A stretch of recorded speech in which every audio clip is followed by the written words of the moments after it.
Bismillahirrahmanirrahim. Masuk kita ke bab yang kedua atau pasal yang kedua.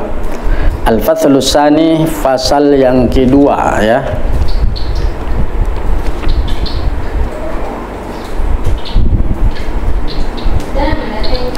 Fit taubati wa syurutiha. Fit taubati wa syurutiha, pada menyatakan tentang taubat dan syarat-syaratnya. Wal ihtizar minadz dzunubi kulliha, dan berhati-hati daripada melakukan dosa-dosa. Wa awwalu syai'in yubda'u bihil muridu fi tariqillahi tashihut taubati ilallahi ta'ala min jami'iz dzunub. Dan yang mula-mula, awal permulaan yang dilakukan oleh seorang hamba atau murid di sini bukan murid sekolah SD, SMP atau SMA, tapi murid ini sang pengembara yang ingin sampai kepada Allah Subhanahu wa taala, adalah memperbaiki taubatnya kepada Allah daripada sekalian dosa-dosa. Jadi hal yang pertama kali, setelah di bab pertama datang kesadaran kita tadi untuk berada pada thariqat Allah Subhanahu wa taala, maka ketika beribadahnya itu yang pertama kita lakukan adalah memperbaiki taubat kepada Allah Subhanahu wa taala. Wa in kana alaihi syai'un minal madhalimi li ahadin minal khalqi falyubadir bi adaiha ila arbabiha wa in amkana wa illa fayatlubul ihlala minhum. Jika ada orang yang kita zolimi, kita pinjam uangnya, ya segera kembalikan pinjaman tadi. Udah bertahun-tahun kita pinjam, kemudian kembalikan. Itu taubatnya ya. Kalau memungkinkan, kalau tidak memungkinkan, fatalabal ihlal, maka mintalah kehalalan, minta maaf, minta dihalalkan. Tak mampu lagi membayar, gimana caranya minta dihalalkan. Itu yang pertama. Kenapa sedemikian adanya? Fa innal ladzi takunu dhimmatuhu murtahinatan bi huquqil khalqi la yumkinuhu sayru ilal haqqi. Karena kalau masih ada dosa, kezaliman kepada orang lain, kita tak akan pernah sampai kepada Allah Subhanahu wa taala. Seberapa hebat pun taubat kita, tapi ada kezaliman yang orang zalim itu belum memaafkan kita.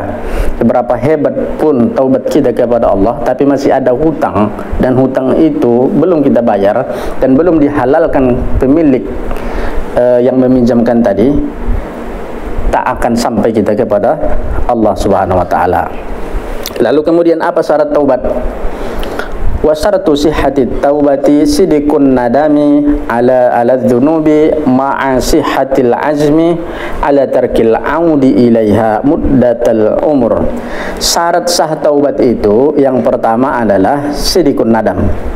Benar-benar kita menyesal kepada Allah Subhanahu wa taala atas apapun yang terjadi, dosa yang kita lakukan. Menyesal. Kemudian sihhatul azam ala tarkil audi. Azam kita pun sebaik-baik azam, sebesar-besar penyesalan dan berjanji kepada Allah, antara diri kita kepada Allah, akan meninggalkan perkara-perkara dosa maksiat yang kita taubati tersebut seumur hidup kita, sepanjang hidup kita.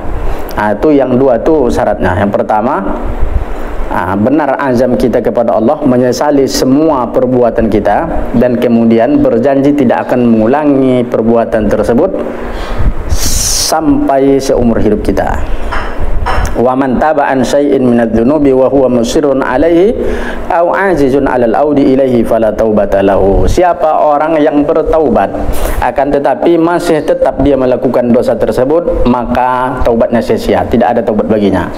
Dia taubat dari judi, tapi dia berjudi lagi. Dia taubat dari mabuk-mabukan, tapi dia mabuk-mabukan lagi, tidak ada taubat baginya. Dia taubat daripada mengambil hak orang lain, tapi setelah dia bertaubat, sudah berjanji diulanginya lagi, maka tidak ada taubat baginya.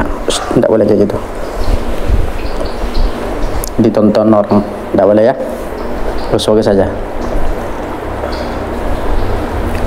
Wal yakunil muridu ala dawami fi ghayati minal i'tirafi wat taqsir anil qiyami ma yajibu alaihi min haqqi rabbih. Hendaklah seorang murid itu selalu pada pengakuan yang tinggi bahwa dirinya ini memiliki kekurangan-kekurangan. Nah, jadi kalau ada orang mengakui dirinya tidak ada kekurangan, nah, ini manusia yang lebih hebat lagi dari setan, dari iblis. Nah, iblis itu mengakui dia ada kekurangan, ya. Mengakui dia kekurangan, maka dia berusaha terus untuk menggoda Adam. Maka kita manusia ini memiliki kekurangan, tapi kekurangannya dan kelebihannya kita tak sama. Wa mata hazina ala taksirihi, dan kemudian ketika kita sedih dengan kekurangan kita, wan kasara qalbuhu min ajalihi, dan kita resah hati kita karena kekurangan tersebut dan mengharap ridho Allah Subhanahu wa taala.